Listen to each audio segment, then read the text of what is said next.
Hi everyone, I'm Ainsley Gower, a real estate agent here in beautiful Victoria, BC. If you are considering a move here or just curious to know a little bit more about what it's like to live in this incredible city, then this video is for you. Today we're diving into all of the pros and cons of living in Victoria in 2024. Let's get started. The first pro I'm going to start with is natural beauty, because Victoria is pretty renowned for having these beautiful gardens and stunning coastlines and views of mountains and incredible hiking and parks and lots of different flowers. So it is definitely very naturally beautiful here. It's pretty green year-round. Some things dry out a little bit in the summertime and it's a little bit less green, but it is July right now, and I'm currently sitting on the property grounds of Government House in the Rockland neighborhood, and it's just a beautiful afternoon in here. Not far from here you would have Dallas Road, which you have beautiful beaches along that whole coastline, which is on the southern end.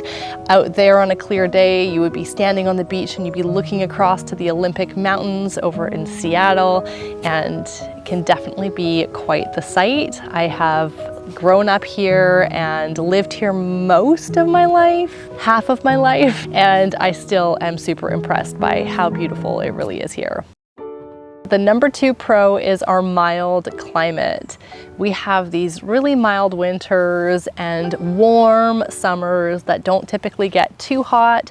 We might get the occasional heat wave and everyone freaks out for a couple of days and runs to buy an air conditioning unit, but for the most part people are fine here without air conditioning. I don't have air conditioning in my house, and yes, there's probably 4 or 5 nights a year where I'm like, damn it, I really wish I had AC, but it's really lovely. Pretty much year-round you can be doing outdoor activities. Yes, you'll need a jacket. Yes, you'll need a raincoat for parts of the year.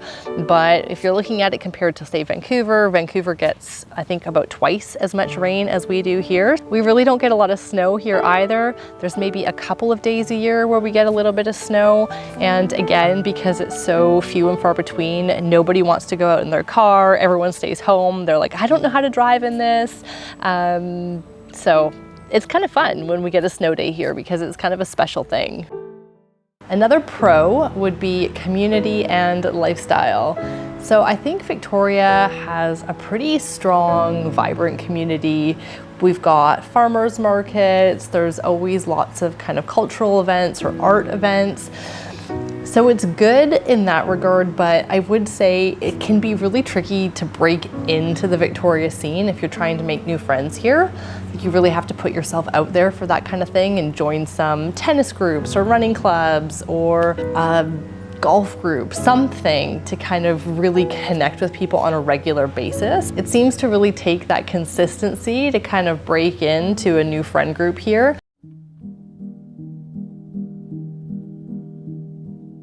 Something that you might find surprising is that Victoria actually has a lot of unique local businesses.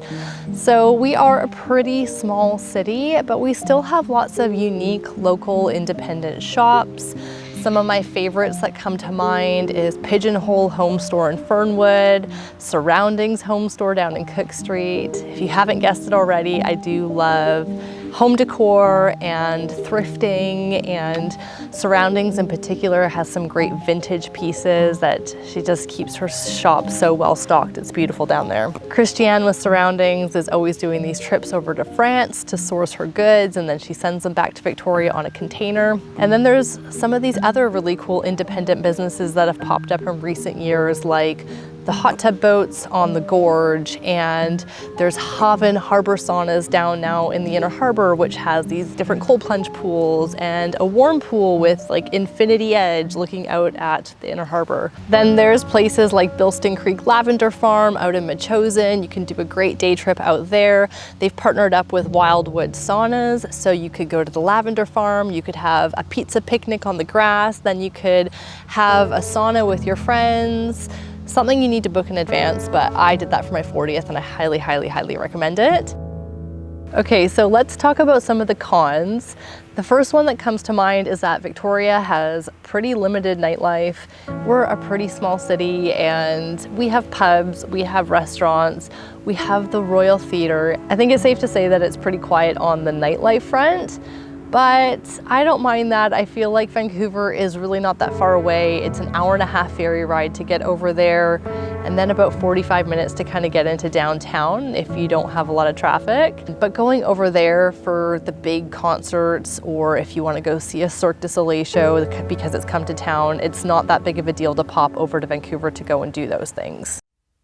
Victoria is a pretty popular tourist destination, so some people might think it's a bit of a con that during the peak summertime we end up with a lot of cruise ships down near the breakwater. That brings a lot of foot traffic into downtown. It can be really busy. You might have to wait longer to get into a restaurant or into anything really for that matter at that time of the year, but I don't know, I don't really think of it as a con. I actually think it kind of brings some extra vibrancy to town, and I think it really helps support our downtown economy, especially by keeping those restaurants full.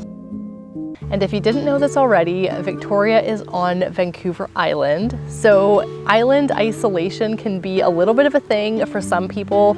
I personally don't experience that. I feel like Vancouver Island is plenty big enough for me. I don't feel like I'm trapped on a little island with nowhere to escape to. But back in my travel days, which was, many years ago now, it did make it a little bit more tricky and more costly to get in and out of Victoria because you typically would have to take some sort of little commuter flight if you were going internationally. So typically you'd fly from Victoria to Vancouver and then out to wherever you were going, or Victoria to Seattle and then out to wherever you're going. So it did add typically a little bit of an extra leg to your trip and a little bit more expensive, but I feel like that's a pretty minor con in the grand scheme of things because I actually think being on an island is kind of nice. It just we feel a little bit more special. Despite having a couple of cons, Victoria does rank pretty highly in the scale of quality of life. It has been voted best small city in the world by Condé Nast Traveler magazine. A couple other considerations you're gonna maybe want to keep in mind are that it is hard to find a family doctor here. It is hard to find daycare here, and it is really expensive. Housing's expensive, rent is expensive, groceries are expensive because they have to be transported here.